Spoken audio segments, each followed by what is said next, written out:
جاتے ہیں. اتنی بڑی ذمہ داری کو کدھر زمین پہ لا کے پٹھایا ہم نے. جتنا بڑا درجہ، ظاہر ہے ماں کا درجہ جنت پاؤں کے نیچے ایسے تو نہیں آتی نا. جگر مارنا پڑتا ہے، خون جلانا پڑتا ہے، فزیکلی بھی وہ تو ہم سب کرتے ہیں. اس کے بعد ایک ماں کے رول کے علاوہ کون ہیں ہم؟ شادی سے پہلے، شادی کے بعد. 22واں پارہ کھول کے دیکھیں جہاں اللہ تعالیٰ کہتے ہیں وَاذْكُرْنَ مَا يُتْلَىٰ فِي بُيُوتِكُنَّ مِنْ آيَاتِ اللَّهِ وَالْحِكْمَةِ. اپنے گھروں میں ذکر کرو اللہ کی آیتوں کا اور اس کی حکمت کا. یعنی کہ قرآن سیکھو. پھر جب قرآن سیکھتے ہیں تو قرآن کہتا ہے اسکل بھی سیکھو، جاؤ باہر جا کے دنیا بھی دیکھو. ہمارے ایک استاد تھے، وہ کہتے تھے، میں ایک عورتوں کے گروپ سے ملا جو دن میں 18 گھنٹے 16 گھنٹے قرآن پڑھتی تھی. اور میرا ان کو لیکچر صرف یہ تھا کہ قرآن تھوڑا کم کریں، جو قرآن کہہ رہے ہیں وہ ساتھ ساتھ بھی کریں. قرآن کہہ رہا تھا کیا تم نے آسمان اور زمین کو نہیں دیکھا؟ تو چھوڑیں، باہر جا کے دیکھیں تو صحیح، کہیں پارک جائیں، دیکھیں گے تو پتہ چلے گا نا کیا رہا ہے، پھر اس پہ عمل بھی ہوگا. بولتے رہیں گے کہ دیکھو دیکھو اور پھر نہیں دیکھیں گے تو مسئلہ ہو جائے گا. سبح للہ ما فی السماوات والارض. ہم سب کو پتہ ہے، ہم سب نے بڑے قصے سنے ہوئے ہیں. ابھی تو ہم نے روزے کے بارے میں بھی سنا ہوا ہے کہ روزہ قیامت والے دن اللہ تعالیٰ سے کہے گا یا اللہ یہ بھوکا پیاسا رہا ہے، میں گواہ ہوں، اس کو معاف کر دیں.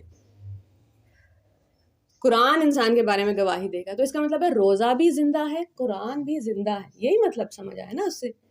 ہم نے وہ قصے بھی سنے ہوئے ہیں جہاں رسول اللہ صلی اللہ علیہ وآلہ وسلم ایک درخت کے پاس کھڑے ہو کے روزانہ خطبہ دیتے تھے، بات کرتے تھے. تو جس دن مسجد تیار ہو گئی ہے، مسجد نبوی، تو اب وہاں کھڑے نہیں ہو رہے تو درخت رونے لگا. تو ہمیں کیا سمجھ آ رہا ہے کہ یہ درخت زندہ ہیں. صرف وہ درخت تو زندہ نہیں تھا نا، اس کا مطلب ہے دنیا کا ہر پودا اور ہر درخت زندہ ہے. پتھروں نے رسول اللہ صلی اللہ علیہ وآلہ وسلم کے سامنے بات کی ہے نا. کوئی وہ ابو جہل یا کوئی کافر لے کے آ گئے تھے، آپ بتائیں ہمارے ہاتھ میں کیا ہے. رسول اللہ صلی اللہ علیہ وآلہ وسلم نے فرمایا میں نہیں بتاؤں گا یہ کیا، یہ بتائیں گے میں کون ہوں. اور وہ بولے ہیں لا الہ الا اللہ محمد رسول اللہ صلی اللہ علیہ وآلہ وسلم. تو کیا صرف وہی پتھر زندہ تھے یا دنیا کا ہر پتھر زندہ ہے؟ ہمیں پتہ ہے قیامت والے دن زمین کے ٹکڑے گواہی دیں گے. جہاں جہاں ہم نے جو بھی کام کیے ہوں گے، یہ زمین کا ٹکڑا گواہی دے گا کہ اللہ آپ کی بات کر رہے تھے. خدا نہ خواستہ کسی زمین کے ٹکڑے پہ بیٹھ کے کسی کی برائی کی ہوگی تو وہ ٹکڑا بھی گواہی دے گا. تو وہ ہمیں جانتا ہوگا تو گواہی دے گا نا. اگر آج وہ مردہ ہے تو قیامت والے دن زندہ ہو جائے گا تو اس نے تو وٹنس ہی نہیں کی ہماری نیکی یا برائی. اس کا مطلب جس زمین پہ ہم چل رہے ہیں وہ زندہ ہے. اس لیے قرآن ہمیں سمجھ آتا ہے جب اللہ تعالیٰ کہتے ہیں کہ زمین پہ آرام سے چلو، نہ تم نے اس میں کوئی کھائی کھود لینی ہے پاؤں زور کا مار کے، نہ اتنا اوپر اڑو گے کہ پہاڑ کی چوٹی کو پہنچ جاؤ گے. سائنس نے اپروو کیا ہے نا کہ زمین، مطلب یہ تو بہت پہلے ہمیں پتا تھا کہ زمین مسلسل حرکت کر رہی ہے. اب یہاں تک کہہ رہے ہیں کہ جو پہاڑ ہیں وہ بھی اڑ رہے ہیں. یہ جو قرآن ہمیں کہتا ہے کہ قیامت کے دن پہاڑ اڑیں گے، یہ ابھی بھی اس دور میں بھی پہاڑ اڑ رہے ہیں. لیکن ہمیں لگتا ہے کہ یہ جو ہے نا ابھی ساکت. ہم جو ہے مسلسل ہماری یہ جو زمین ہے یہ بڑھتی جا رہی ہے. اور ہم ایک جگہ پر نہیں، ہمیں لگتا ہے کہ ہم یہ ٹیج بھاٹا میں بیٹھے ہیں، نالے کے پاس بیٹھے ہیں. یہ ہم پتہ نہیں ہر لمحے ہم آگے سے آگے جاتے ہی جاتے ہیں. صحیح. اب تو سائنس نے یہ بھی پروف کر دیا ہے کہ پانی بھی ہماری بات سنتا ہے. تو سائنس لوگ وہ کیا ایکسپیریمنٹس کر رہے ہیں، ایک باکس لیتے ہیں، اس میں پانی ڈالتے ہیں اور اس سے کہتے ہیں کہ بہت شکریہ، تمہاری وجہ سے میں زندہ ہوں اور تم ہی سب چیزوں کو پانی دیتے ہو اور تم بہت کارآمد ہو اور بہت اہم ہو. اور دوسرے سے کہتے ہیں کہ تم سے برا تو ہم نے کبھی دیکھا ہی نہیں ہے، تم نے ہمیں نقصان ہی پہنچایا. بری باتیں کرتے ہیں.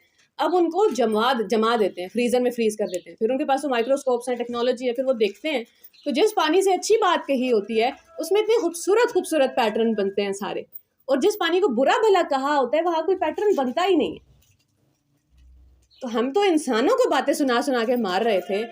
میرا تو اس ٹیبل کی طرف اور اس رجسٹر کی طرف اور اس پینسل کی طرف بھی حق ہے. ان کو بھی اچھے سے ٹریٹ کرنا ہوتا ہے. جانوروں کے حقوق تو ہم سارے جانتے ہیں. رسول اللہ صلی اللہ علیہ وسلم کی کتنی احادیث ہیں کہ اچھا جانوروں سے اچھا سلوک کرنا، ان کے بارے میں پوچھ گچھ ہو جائے گی. ہمیں تو اللہ تعالیٰ کے معصوم ترین بچوں پہ ہمیں غصہ آ جاتا ہے. تو بیسکلی بات یہ ہے، سمجھنے کی بات یہ ہے کہ ہمارے ارد گرد ہر چیز زندہ ہے. سبح للہ ماں سے سمجھ آیا ہمیں یہ.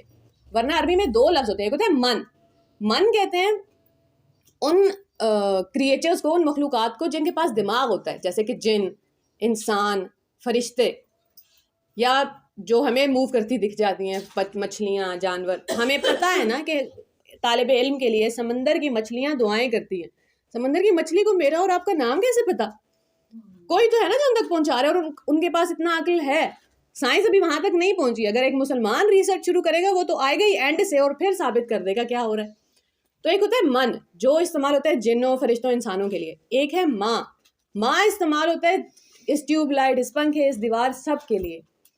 تو اس کا مطلب ہے جب اسکول میں بھی ہم بچوں کو دیکھتے ہیں نا, جب وہ دروازہ یوں دھاڑ سے بند کرتے ہیں اور کسی کو پین چاہیے تو یوں پھینکتے ہیں اس کی طرف, تو پھر ان کو بیٹھ کے یہ آیت سمجھانی پڑتی ہے. اور ہم سب کو بھی کہ جیسے ہم ایک برتن میں ضرورت سے زیادہ چیزیں, مجھے نہیں پتا, میں نے پڑھا نہیں ہے کہیں, لیکن بچپن میں ہمیشہ سنے, مجھے نہیں پتا آپ سب نے سنا ہوگا, حدیث اگر ویلڈ ہے تو مجھے بتا دیں, کہ جب ہم برتن نہیں دھو کے سوتے تو وہ ساری رات ہمارے لیے بد دعائیں کرتی ہیں. مجھے نہیں پتا ہمیں ڈرانے کے لیے کہا تھا یا اصل میں, یا اگر دھو کے سو تو وہ ساری رات آپ کے لیے دعائیں کرتے ہیں. تو بیسکلی دنیا کی ہر چیز جس محبت والے نے بنائی ہے اس کو محبت چاہیے, اس کو کیئر چاہیے, سب بحال. تو ہمیں اب وہ رب جو ہمیں کہہ رہا ہے کہ ہر چیز سے دھیان سے رہو, اگر ہم نے ان سے دھیان سے رہنا شروع کر دیا تو پھر ہم انسانوں کو تو کیسے ہی ٹریٹ کریں گے, اس کا تو کوئی درجہ ہی نہیں, اس کا تو کوئی لمٹ ہی نہیں ہے کہ ہم کتنے کیئرفل ہو جائیں گے کہ اللہ کے ایک بندے کا دل نہیں دکھانا. ہم تو پتہ ہے کہ رسول اللہ صلی اللہ علیہ وآلہ وسلم کی حدیث ہے کہ وہ کعبہ کے پاس کھڑے ہیں اور فرماتے ہیں کہ اے کعبہ, اس ذات کی قسم جس کے ہاتھ میں میری جان ہے, کہ ایک مسلمان کا دل توڑا جانا اللہ کعبہ کو منہدم کرنے سے زیادہ برا ہے.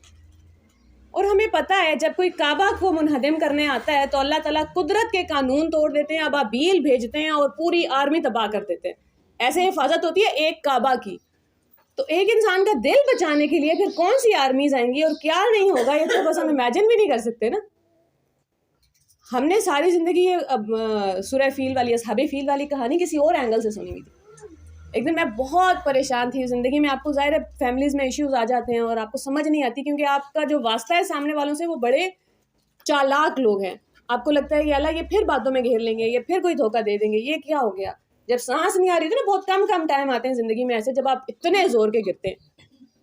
اور پھر میری ایک اسٹوڈنٹ ہے, آن لائن ہی پڑھ رہی تھی, وہ سورہ فیل یاد کر رہی تھی اور وہ بار بار بولی جا رہی ہے, الم تری کیف فعل ربک باصحاب الفیل, الم تری کیف فعل ربک باصحاب الفیل, الم تری کیف فعل ربک باصحاب الفیل.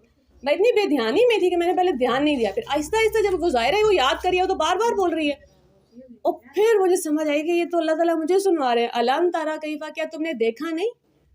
لٹرلی سورہ سٹارٹ ہی ایسے ہوتی ہے, تو مجھے اور آپ کو تسلی دے رہے, الم تری کیف, تم نے دیکھا نہیں. فعل ربک, عمل کہتے ہیں جب میں نے سوچ کے یہ ٹیبل یہاں سے یہاں رکھا ہے.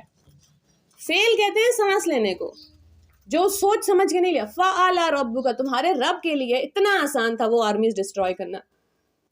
ربک, تمہارے رب نے کیا ہے. تو وہ رب جو کعبہ بچانے کے لیے آ سکتا ہے, تمہیں کیا لگتا ہے تمہارا گھر بچانے نہیں آئے گا, تمہیں مشکل سے نکالنے نہیں آئے گا. الم یجعل کیدہم فی تضلیل, آپ کو پلاننگ پلاٹنگ ڈرا رہی ہے. الم یجعل کیدہم فی تضلیل, کیا اس نے ان کے سارے منصوبے خاک میں نہیں ملا دیے. اس طرح کے جب حالات ہوتے ہیں نا, پھر قرآن آپ کو سمجھ آتا ہے کہ قرآن کی آیتیں علی مکث ہیں. اللہ تعالیٰ کہتے ہیں یہ ویٹ کرتی ہیں. کچھ آیتیں ابھی بھی انتظار میں ہوں گی, جب آپ کو سنوانی ہوں گی بس اسی دن وہ آیت آپ کے اوپر کھل جائے گی. تو سبح للہ ما فی السماوات والارض. اور بھی بڑے اعتراض ہوں گے, اگر ابھی آپ لوگوں کے دماغ میں کچھ آ رہا ہے تو ابھی بتا دیں, جیسے عورت ہونے کے متعلق یا ویسے زندگی میں, کہ ہم پہلے بھی ڈسکس کر چکے ہیں. ہمارا قد, ہماری آنکھیں, ہمارے بال گھنگرالے ہیں یا سیدھے ہیں, کون بیٹیوں والا ہے کون بیٹوں والا ہے, کسی کو کچھ نہیں ملا, کسی کو سب مل گیا ہے, کس کے پاس کتنے پیسے ہیں. لٹرلی قرآن ایکسپلین کرتا ہے کہ دنیا میں امیر اور غریب ہمیشہ رہیں گے, ورنہ دنیا چل نہیں سکتی. کہ اگر سارے کے سارے امیر ہو گئے تو کون تمہاری اینٹوں کے اوپر جا کے سیمنٹ لگائے گا اور مزدوری کرے گا, کون سبزی کی ریڑھی لگائے گا. سارے ہی امیر ہو گئے ہیں تو کام ہی نہیں چل سکتا. کون کھڑا کرے گا, یہ ٹیبل کون بنا کے دے گا. تو قرآن کا تو اصول ہی ہے. تو اس کا مطلب ہے اللہ نے جس کو جہاں رکھا ہوا ہے اپنی مرضی سے رکھا ہوا ہے, اور جو جہاں ہے وہیں امتحان دے گا. وَهُوَ الْعَزِيزُ الْحَكِيمُ, وہ تو عزتوں والا رب ہے. اس سے ہم نے نا انصافی کی توقع ہی کیسے کر لی. یہ نا انصافی نہیں ہے, یہ تقسیم ہے رب کی, جس میں اس نے کچھ کو کچھ پہ فضیلت دے دی ہے. کوئی انسان ہوگا جس کے لیے ایک کام بڑا آسان ہے, دوسرے کے لیے بڑا مشکل ہے. تو اللہ تعالیٰ نے اسی لیے تو کہا تھا وَلَا تَتَمَنَّوْا, دیکھنا خواہش نہیں کرنا.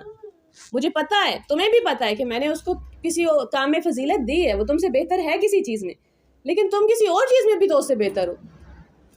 مجھے وہ چاہیے جو میری خالہ کے پاس ہے یا میری کزن کے پاس ہے, کیونکہ مجھے لگتا ہے ان کو تو بڑی آسانی سے مل گیا, میرے پاس نہیں ہے.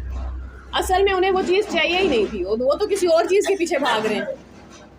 ایسا ہی ہے نا, کسی کے پاس بیٹھ کے دیکھیں جنہیں ہمیں لگتا ہے ان کو سب مل گیا. ایسے ہی دکھی, ایسے ہی فقیر, ایسے ہی انسان ہمیشہ فقیر ہی رہتا ہے, محروم ہی رہتا ہے, کسی نہ کسی چیز کی خواہش میں ہی رہتا ہے ہر انسان. کوئی بادشاہ نہیں ہے ادھر, کوئی غنی نہیں ہے ادھر. لہو ملک السماوات والارض, اسی کی بادشاہت ہے آسمانوں اور زمینوں میں. یحیی و یمیت, وہی زندگی دیتا ہے, وہی موت دیتا ہے, اور وہی ظاہر ہے پھر ساری زندگی کے فیصلے بھی اسی کے ہوتے ہیں, کس کو کس عمر میں موت دینی. ہمارے جتنے پیارے اس دنیا سے چلے گئے ہیں وہ سب اس کے حکم سے گئے ہیں, اس کی مرضی سے گئے ہیں. اس کی مرضی کے آگے بس سر جھکانا ہوتا ہے. یا اللہ, اسلام تو نام ہی سر جھکانے کا ہے نا. اسلام کہتے ہیں پیسفل سرنڈر, اور امن طریقے سے سر, دل میں کوئی وہ نہ ہو, غصہ نہ ہو, جھنجھلاہٹ نہ ہو. درد ہو سکتا ہے, درد تو رہے گا. یعقوب علیہ السلام روئے 40 سال, اللہ تعالیٰ نے نہیں کہا کہ کیوں رو رہے ہیں. اسلام نے ہمیں چند پیغمبروں کی کہانی ہی کیوں سنائی ہے, کیونکہ ان چند پیغمبروں کی کہانی میں میرے اور آپ, ہمیں کسی کو ایوب علیہ السلام کی کہانی سب سے زیادہ وہ ریلیٹ کر سکتے ہیں, کیونکہ وہ بیمار ہیں اور وہ ایوب علیہ السلام بیمار تھے. کسی کی بچوں کی طلاق ہو رہی ہے اور وہ رسول اللہ صلی اللہ علیہ وآلہ وسلم کو دیکھیں گے. کسی کے ایک بیٹے کی بچے کی ڈیتھ ہو گئی ہے, رسول اللہ صلی اللہ علیہ وآلہ وسلم نے تو اپنے 6 بچے خود اپنے ہاتھوں سے دفنائے. تو یہ سمجھ آئے گا کہ یہ پہلی بار نہیں ہو رہا دنیا پہ. امتحان بڑا سخت ہے, پر اللہ نے جتنا زیادہ کوئی اللہ کو پیارا ہوتا ہے نا, اتنا بڑا امتحان آتا ہے اس کی زندگی میں. تو جیسے جیسے ہم ایمان کا درجہ ایک ایک اوپر سیڑھی چڑھتے جاتے ہیں, امتحان اتنا ہی زیادہ سخت ہوتا جاتا ہے. حضرت ابراہیم علیہ السلام سے بیٹے کی قربانی مانگ لی ہے نا, حضرت حسین سے ایک کی نہیں مانگی, سب گھر والوں کی مانگ لی ہے. جو قربان ہوئے ہیں وہ تو ہو ہی گئے ہیں, جو زندہ ہیں ان کا غم زیادہ ہے. پیچھے تو بچیاں اور عورتیں چھوڑ کے جا رہے ہیں, کس کے حوالے کر کے جا رہے ہیں؟ لہو ملک السماوات, وہ جس کی بادشاہت زمینوں آسمان میں, وہ دیکھ لے گا. یہ دنیا بڑی چھوٹی سی ہے, یہاں انسان مرتا ہے اور وہ جنت پہنچتا ہے, ایک لمحے کی بھی دیر نہیں. یحیی و یمیت, بالکل کسی دن تکلیف کے عالم میں رب سے جب بندہ کہتا ہے نا, یا اللہ میں راضی ہوں, یا اللہ میں راضی ہوں. ہم پہلے بھی ڈسکس کر چکے ہیں, صبر صدمے کی پہلی چوٹ پہ ہوتا ہے. یہ صدمہ آیا ہے اور اب بندہ کہتا ہے یا اللہ میں راضی ہوں. نہیں پتا راستہ, نہیں نظر آ رہا, پتہ نہیں کیا ہوگا, بس یہ پتہ ہے آپ سنبھال لیں گے, جو بھی ہوگا آپ سنبھال لیں گے, آپ ہیں نا. اس کے لیے رب کا ہاتھ پکڑنا پڑتا ہے. ایسا نہیں ہوا خانہ کعبہ منہدم کرنے کی کوشش پہلے نہیں کی گئی یا اس کے بعد نہیں کی گئی, اصحاب فیل سے پہلے بھی کی گئی ہے, اصحاب فیل کے بعد بھی کی گئی ہے. پھر اس باری میں ایسا کیا ہوا کہ رب نے قانون توڑے ہیں قدرت کے, اور ایسے توڑے کہ پورے سعودیہ کو پتہ ہے, عربیہ کو پتہ ہے, بلکہ باہر کی دنیا والوں کو بھی پتہ ہے کہ آپ قریش والوں سے پنگا نہیں لینا, ان کی طرف کے ساتھ بڑی اچھی دوستی ہے, ان کو پتنگ کرو تو وہ آتا ہے بچانے. پہلی بار کسی انسان نے توکل کیا ہے اللہ تعالیٰ پہ. ہمیں پتہ ہے حضرت عبد المطلب نے اللہ تعالیٰ سے کہا تھا کہ یا اللہ ہم کمزور ہیں, یہ آپ کا گھر ہے, آپ سنبھال لیں. وہ سارے شہر چھوڑ کے چلے گئے تھے. توکل کی حد ہے نا, ان کو پتہ تھا اب کچھ ہونے والا ہے. جب ہم توکل کر لیتے ہیں تو پھر رب اندھیرے راستے میں سے پھر وہ دریا کھول دیتا ہے. دریا کے پاس جا کے کھڑے تو ہوں, کھڑے ہونا کافی نہیں ہے. وہاں کے بنی اسرائیل نے لڑنا شروع کر دیا موسیٰ علیہ السلام سے کہ یہ کدھر لا کے پھنسایا, وہاں زندہ تو تھے, چلو غلام ہی تھے, زندہ تو تھے, یہاں تو آپ نے مروایا ہے. اور موسیٰ علیہ السلام نے وہاں یقین دکھایا. انہیں نہیں پتا پیچھے سے آرمی آ رہی ہے, آگے پانی ہے, انہیں نہیں پتا کیا ہونے والا ہے. اور وہ کہتے ہیں ان معی ربی سیہدین, میرا رب میرے ساتھ ہے, وہ کچھ راستہ دکھائے گا. اور پھر کھلتا ہے سمندر. بھروسہ ہو تو کھلتا ہے سمندر, بھروسہ ہو تو آگ نہیں جلاتی. بھروسہ, پورا بھروسہ کس بات پہ؟ وَهُوَ عَلَىٰ كُلِّ شَيْءٍ قَدِيرٌ, وہ ہر چیز پہ قدرت رکھتا ہے. اور اگر قدرت رکھنے کے باوجود ہمیں کچھ نہیں دے رہا, ہماری بات نہیں سن رہا, تو وہ پچھلی آیت پہ واپس جائیں گے. وَهُوَ الْعَزِيزُ الْحَكِيمُ, وہ عزتوں والا ہے, اس کو اس کی غیرت کا تقاضا ہے یہ کہ وہ کسی کا ہاتھ خالی واپس نہ جانے دے. مجھ سے اور آپ سے کوئی مانگ لے نا، راستے میں 10 فقیر اگر مانگ رہے ہوں اور آپ 2 کو دے چکے ہیں اور تیسرے کو نہیں دے سکتے، تو آپ آنکھیں چراتے ہیں ان سے کہ اچھا میں ان کو کیسے بنا کروں. وہ تو عزتوں والا رب ہے، اس کو شرم آتی ہے کسی انسان کا ہاتھ واپس بھیجتے ہوئے، لیکن محبت اتنی ہے کہ وہ جانے دے گا، کیونکہ وہ الجبار ہے، اسے ہڈی جوڑنی ہے. ہر انسان کی زندگی میں وہی امتحان آیا جو وہ سہ سکتا تھا. جو امتحان آپ کی زندگی کا ہے نا، چاہے کوئی دنیا سے چلا گیا، چاہے کوئی دنیا میں آیا نہیں ہے، وہ امتحان ہے. چاہے جو دنیا میں لوگ ہیں وہی امتحان ہے. اللہ تعالیٰ کو پتا تھا آپ کے علاوہ یہ امتحان اور کوئی نہیں جھیل سکتا. کوئی اور ہوتا آپ کی جگہ تو ایمان کھو دیتا، کوئی اور ہوتا آپ کی جگہ تو شکوے شکایت میں پڑ جاتا، کفر کے راستے چلا جاتا. اس کو پتہ ہے کون کتنا جھیل سکتا ہے، اسی کے مطابق دیتا ہے. ہول اول، وہ تو پہلا ہے، ساری کائنات میں بھی پہلا ہے. جب میں اور آپ پکارتے ہیں نا تکلیف میں، اس لیے اللہ تعالیٰ بار بار کہتے ہیں قرآن میں، وہ بڑے مزے کی بات ہے، قرآن بار بار یہ نہیں کہتا وہ جن کی تم عبادت کرتے ہو اللہ کے سوا.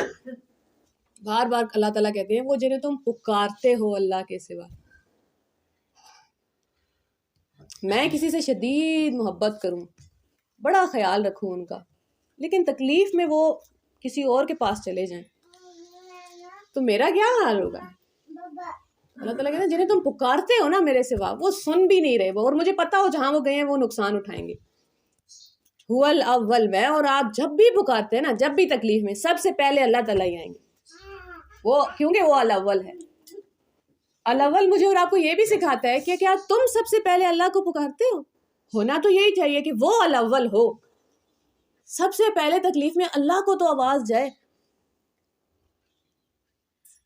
اور اللہ کی قسم نہیں جاتی، پہلے ابو سے درخواست جاتی ہے، پھر پولیس والوں سے ریکویسٹ کر لیتے ہیں. کوئی بھی مسئلہ ہے، ڈپینڈنگ آن جو بھی مسئلہ ہے اس کے مطابق ہم جب سارے ہیلے بہانے کر لیتے ہیں نا، سب طرف سے ہار جاتے ہیں، پھر ہم اللہ کے پاس جاتے ہیں. اس کے باوجود اللہ تعالیٰ فوراً جواب دیتے ہیں کہ میں تو ہوں ہی، اور آئے گا کون. ہونا تو یہ چاہیے کہ پہلی آواز اللہ کو گئی ہے، اس کے بعد سارے ذریعے استعمال کیے. الاول یہ سکھا رہے ہیں. اور آج کے بعد اگر میں نے اور آپ نے بس یہی زندگی میں ڈال لیا کہ اللہ تکلیف میں پہلی آواز تو آپ کو دوں گی، شدید کھانسی ہو رہی ہے اور رک نہیں رہی، اس ٹائم جب دل سے نکلتا ہے نا الحمدللہ یا اللہ کوئی بات نہیں، اللہ آپ پریشان نہیں ہونا. ہم چھوٹے تھے تو اللہ تعالیٰ سے ایسی ہی باتیں کرتے تھے، میرے پاس تو بیٹھے ہیں اللہ، یہ دیکھیں تو صحیح میتھ کا سوال نہیں حل ہو رہا. بڑے ہوتے ہوتے ہمیں کسی نے سکھا دیا اللہ سے بھی بات کرنے کے پروٹوکول ہوتے ہیں. کس نے وہ دوری کس نے پیدا کرتی ہے؟ کل میری بہن مجھ سے پوچھی تھی، میں قرآن پاک سیکھ رہی ہوں، اس کے اوپر ہائی لائٹر سے نشان لگاتی ہوں، گناہ تو نہیں ملے گا. رونا آ ہے بندے کو، کیا سکھا دیا ہے. قرآن پہ سے آپ سیکھنے کے لیے لائن لگا رہے ہیں اور آپ کو لگ رہا ہے گناہ، یہ کس خدا کو جانتے ہیں. ول اول، وہ پہلے پہنچے گا سب سے. ہاں پھر یہ امید رکھتا ہے کہ سب سے پہلے آواز تو اسی کو دو. یہ بھی کہتے ہیں کہ استفارج نہیں ہوتا اس کی پیٹ کو فولڈ نہ کرے، یہ بھی گناہ ہے، یہ میں نے سنا ہے. ایسا کچھ نہیں. ہم جب کہتے ہیں بھول نہ جائے ہم سے تو بس تھوڑا سا فولڈ کر لیتے ہیں، کریں گے کہتے ہیں اس کو بولنا ہے نہ فولڈ کرے، کوئی چیز رکھے. یہ جھوٹی رسمیں ہیں، ساری رسمیں ہیں. قرآن کہہ رہا تھا بنی اسرائیل کے بارے میں، انہوں نے اللہ کے کلام کو پیٹ کے پیچھے ڈال دیا. اب وہ آیت کسی عالم نے یا کسی انسان نے پکڑی، اس نے کہا قرآن کی طرف پیٹ نہیں ہونی چاہیے. اللہ تعالیٰ کہہ رہے تھے پیٹ کے پیچھے ڈالنے کا مطلب ہے انہیں پتہ نہیں ہے کتاب کیا کہہ رہی ہے، اصل مطلب چھوڑ کے رسم پکڑ لی. اللہ تعالیٰ ایک جملہ تھا نا پچھلے دنوں کے، قرآن کو اتنا اونچا شیلف میں رکھا ہے اب اس تک ہاتھ ہی نہیں ادب میں اتنا اونچا رکھ دیا ہے اب اس تک ہاتھ ہی نہیں پہنچتا. اللہ تعالیٰ کہہ رہے تھے وَكَلِمَةُ اللَّهِ هِيَ الْعُلْيَا، اللہ کے لفظ ہمیشہ سب سے اوپر رہیں گے. اس کا مطلب یہ تھا کہ اللہ کا حکم اوپر رکھنا.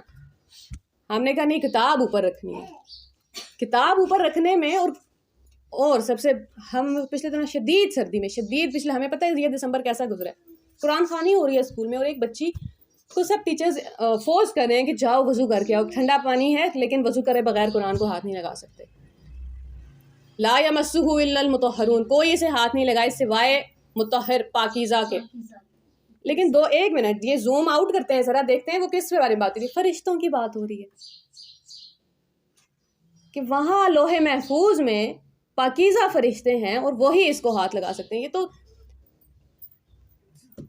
کیا کر دیا قرآن کے ساتھ. وہ اسی لیے پھر کوئی اٹھاتا ہی نہیں ہے قرآن. میری ایک قرآن پاک کی کاپی ہے, پاکٹ سائز قرآن پاک ہے, میرے تکیے کے ساتھ رہتا ہے ہمیشہ, کیونکہ جب آپ کا دل ٹوٹے تو آپ قرآن ہی کھولتے ہو. 4 دن آپ کو کوئی تسلی دیتا ہے, قرآن کھولنے میں دیر ہو جاتی ہے, سمجھ نہیں آتی اب یہ جڑے گا کیسے. ہمیں دل دکھنا الگ بات ہے, جب ہماری کوئی عزت نفس اٹھا کے ہاتھ پہ رکھتا ہے نا, ذلیل کرتا ہے, وہ اس میں الگ ہی انسان, اس میں ذات ٹوٹتی ہے. اب وہ سمجھ نہیں آ رہا یہ کیسے جڑے گی. آپ قرآن کھولتے ہیں, اللہ تعالیٰ کہتے ہیں صحیح عمل کرنے والوں کو تو پھر خوف نہیں ہوتا کسی کا, اور سارے زخم بھر گئے. اب اس میں اکثر سننے کو ملتا ہے کہ یہ بے ادبی ہوئی ہے, یہ کیا بیڈ سائڈ پہ رکھا. نہیں رکھوں گی تو وہ دوسری اسٹور میں جائے گا اور وہ 5 دن ہاتھ نہیں لگے گا. تو یہ ساری رسمیں ہیں, یہ سارا ہی رسمیں ہیں. یہ کس خدا سے دوری اختیار کر لی ہے. هو الاول, وہ تو سب سے پہلا ہے, سب سے پہلے اسی کو پکارو. والآخر, ہم سب نے دیکھا ہوگا جب مشکل آتی ہے نا تو ایک ایک کر کے سب ساتھ چھوڑ جاتے ہیں. سب اصل میں جب تکلیف آئے نا, وہ اس کی چھوٹی سی مثال یہ ہے کہ جب امی 3000 کی چیز کو 300 کا بولتی ہیں دکاندار کو, تو بچے 1 سیکنڈ سے پہلے دروازے سے باہر نکلتے ہیں کہ یہ شرمندہ کریں. پہلے مجھے یقین ظاہر ہے بچے ہوتے ہیں, آپ کو لگتا ہے قیامت والے دن لوگ کیسے چھوڑ جائیں گے, کہ ماں باپ سب کو چھوڑ جائیں گے. تو اس وقت سمجھ آتی ہے دنیا میں تو ہم سے اتنی شرمندگی برداشت نہیں ہو رہی کہ امی نے یہ اتنی چھوٹی سی قیمت بتا دی, نکلو یہاں سے. ہم تو جانتے نہیں ہیں ان کو, یہ کون ہے, باہر آ کے پھر واپس صلح کر لیں گے. ایسے کرنا ہے تو ہم جائیں گے ہی نہیں. شرمندگی سے ہم چھوڑ دیتے ہیں. بڑے یہ ہلکی مثال ہے. اور جب اصل میں تکلیف آتی ہے, ہمیں پتہ ہوتا ہے زندگی میں کتنی دفعہ ایسے موقع آئے کہ ہم اکیلے تھے اور ساتھ کوئی بھی نہیں تھا. ہم سب ڈرامے دیکھتے ہیں, جب ایک انسان سے غلطی ہوتی ہے نا, کوئی دوسرا اس پہ غصہ کر رہا ہے, 5 لوگ کھڑے ہوئے دیکھ رہے تھے, آہستہ آہستہ ایک جاتا ہے اپنے کمرے میں, دوسرا تیسرا چوتھا سب چلے گئے, وہ ایک انسان وہیں رہ گئے. اور اللہ تعالیٰ انسان کو سمجھا رہے ہیں والآخر, میں ہی ہوں آخری. دنیا تمہیں چھوڑ جائے گی, سب سے پہلے بھی میں پہنچوں گا, سب سے آخری بھی میں ہی رہوں گا, میں نہیں جا رہا کہیں. ہاتھ ہمیشہ ہم چھڑاتے ہیں, فاصلہ ہمیشہ ہم پیدا کرتے ہیں. اور ہمیں یہ بتایا جاتا ہے کہ اس فاصلے سے اللہ تعالیٰ کو کوئی اثر نہیں ہو رہا. یا تو یہ جملہ نہ بولیں کہ اللہ کو ہم سے محبت ہے, یا یہ نہ بولیں کہ میرے دور جانے سے اسے فرق نہیں پڑا. محبت میں تو فرق پڑا کرتا ہے. ہم تو محبت جانتے ہیں, اسی لیے اس نے ہمیں محبت سکھائی ہے. اور ماؤں سے زیادہ کون محبت جانتا ہے, اسی لیے اس نے ماں کی محبت سے تشبیہ دی ہے. پہلا بھی میں ہی ہوں, تکلیف میں خوشی میں بھی. الاول کا مطلب ہے تکلیف میں تو چلو پکارو ہی, خوشی میں بھی سب سے پہلے تو مجھے ہی یاد کرو. عید والے دن تو فجر قضا نہ ہو, شادی کے موقع پہ تو نماز قضا نہ ہو. بھول تو نہ جاؤ مجھے اگر 4 لوگ آ گئے ہیں تو. اگر اچھی محفل لگ رہی ہے, ہنسی کے ٹھاٹھے ہو رہے ہیں, بالکل اچھا ہے, اثر تو نہ نکل جائے. والظاہر, سب سے زیادہ ظاہر اس دنیا میں بس اللہ کی ذات ہے. میں نے اور آپ نے اللہ کو دیکھنا شروع کیا نا, تو اللہ کے سوا کوئی نظر ہی نہیں آتا دنیا پہ. آپ شدید تکلیف میں, اور آپ صبح اٹھتے ہیں, رات کو بس سوچا تھا کہ مالٹے چاہیے, اور اٹھتے ہیں اور یہاں تہجد میں اٹھ رہے ہیں, اور یہاں ابو نے رات کو لا کے سارے گھر کے لیے آئے نا, وہ سب گھر کے لیے ہی تھے, ظاہر اللہ تعالیٰ نے دماغ میں ڈالا سامنے چیئر, اور آپ اٹھتے اور آپ ہنسنے لگتے کہ اللہ یہ کیا ہو رہا ہے. تو اللہ تعالیٰ تو دکھاتے ہیں اپنا آپ کہ میں ہی ہوں, نہ دیکھے بھی اور دیکھے بھی, چھوٹی چھوٹی چیزوں میں. کبھی کبھی جب کسی کو کوئی روڈ پہ ہو اور اس کا ایکسیڈنٹ ہونے والا ہے, اس کو بچانا ہو تو کیا کرتے ہیں, دھکا دیتے ہیں نا. وہ جا کے فٹ پاتھ پہ لگا, اس کا سر لگ گیا, اس پر یہاں تھوڑی سی چوٹ آ گئی ہے. کبھی کبھی اللہ تعالیٰ کو یہ کرنا پڑتا ہے. ہم ٹرک کے نیچے آنے والے تھے, اللہ تعالیٰ نے ہمیں چھوٹی مصیبت دے دی, یہاں آ جاؤ. کیسے اس انسان کو سامنے ظاہر کر دیا. اب دل ٹوٹ رہا ہے کہ یہ میں نے تو کیا سوچا تھا, یہ کیا ہو گیا. لیکن اللہ تعالیٰ کہتے ہیں یہ والی تکلیف ضروری تھی, ورنہ تم تو مر جاتے, اتنا بوجھ آتا تمہارے دل پہ. والباطن, سورہ ملک میں آیت ہے, الا یعلم من خلق, کیا وہی نہیں جانے گا جس نے پیدا کیا ہے. اس کو پتہ ہے کون سی مٹی سے مجھے اور آپ کو بنایا ہے. اس کو پتہ ہے کس کا دل کون سی بات پہ کتنا دکھتا ہے. ہم میں سے کسی سے کوئی اچھے سے بات نہ کرے تو اس کو فرق ہی نہیں پڑتا کہ چلو بھائی میں خود ہی کافی. اور کوئی دوسرا انسان ہے جو مرے جا رہا ہے کہ میں نے کیا کیا. اللہ کو پتہ ہے کہ اس کو کتنی بات کی تکلیف ہو رہی ہے. واہو اللطیف، وہ تو نرم خو ہے، اسے تو باریک بینی سے معاملات طے کرنا آتا ہے. جیسے وہ ہو نا دھاگے ہوں، اس میں سے کچھ نکالنا ہو باریک بینی کہ باقی کوئی چیز ٹوٹے نہیں، ایسے معاملات طے کر رہے ہوتے ہیں اللہ تعالیٰ میرے اور آپ کے. وَهُوَ بِكُلِّ شَيْءٍ عَلِيمٌ، اسے ہر شے کا علم ہے. جب بھی ہم یہ سوچتے ہیں ہمارا دھیان فوراً جاتا ہے ہمارے گناہوں کی طرف. اور کس بات کا علم ہے اسے ہماری تکلیف کا علم ہے، اسے ہمارے غموں کا علم ہے، اسے ہماری بیماری کا علم ہے. اسے پتہ ہے کون سا مسئلہ کتنا بڑا پہاڑ بن گیا سر پہ اب حل نہیں ہو رہا.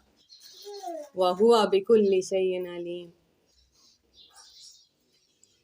اللہ تعالیٰ محبت کے سوا کچھ ہے ہی نہیں، محبت ہی محبت. اس محبت کا تقاضا یہ ہے کہ 114 خط لکھے جائیں اپنے بندوں کو، انہیں روز احساس دلایا جائے کہ میں ہوں، میں تو لمحہ بھر کے لیے بھی تمہاری یاد سے غافل نہیں ہوا، میں تو ہر لمحہ تمہارے ساتھ ہوں. اللہ کرے کہ ہمیں یہ یقین ہمیشہ رہے، اس محبت کے اوپر سے اعتبار نہ اٹھ جائے. یہ نہ لگے کہ خدا نہ خواستہ اتنے گناہ ہو گئے ہیں اب کیا. اتنے گناہ اللہ تعالیٰ کو نہیں، اللہ تعالیٰ کو کیا ہی اتنے گناہ، وہ تو جانتے ہیں نا ہمیں. اللہ تعالیٰ کو تو پتہ ہے کہ اچھا یہ تو حدیث ہی ہے کہ آدم کی ساری اولاد خطا کار ہے، اور اچھے خطا کار ہوئے ہیں جو معافی مانگ لیتے ہیں. اتنی سی بات ہے. ہم تو آدم کی اولاد ہیں، غلطی ان سے ہوئی ہے، معافی مانگ لیجیے بس. اور اللہ تعالیٰ کو تو معافی مانگنے والے پسند ہی کتنے ہیں. قتل کرنے والے اور شرک کرنے والے اور زنا کرنے والوں کو یہ نہیں کہتے کہ اچھا آپ تمہارے مائنس میں پوائنٹس جا رہے تھے اب زیرو سے سٹارٹ کرو. پہاڑ ہیں انہوں نے گناہوں کے کیے ہیں، اللہ تعالیٰ کہتے ہیں یہ سارے پہاڑ میں نے نیکیوں میں بدلنی ہے. اب تم دنیا کے کسی بھی دوسرے انسان سے زیادہ نیک ہو، آ جاؤ. ان کے لیے اتنا بڑا پیکیج کیوں ہے؟ کیونکہ وہ جس اندھیرے میں تھے نا، جس کھائی میں تھے، وہاں سے نکلنا مشکل تھا. انہیں روز کہا جا رہا تھا اب کوئی راستہ نہیں ہے، اب آؤ گے نمازیں پڑھنے، یہ سب کیا ہے تم نے. دنیا نہیں معاف کرتی، کبھی بھی نہیں کرے گی. ہمارے 10 سال پرانے گناہ ایک لفظ بولیں گے اور یوں چور کریں گے ہمیں. بس اس ٹائم یہ یاد رکھنا ہے کہ معافی صرف اللہ کی چاہیے.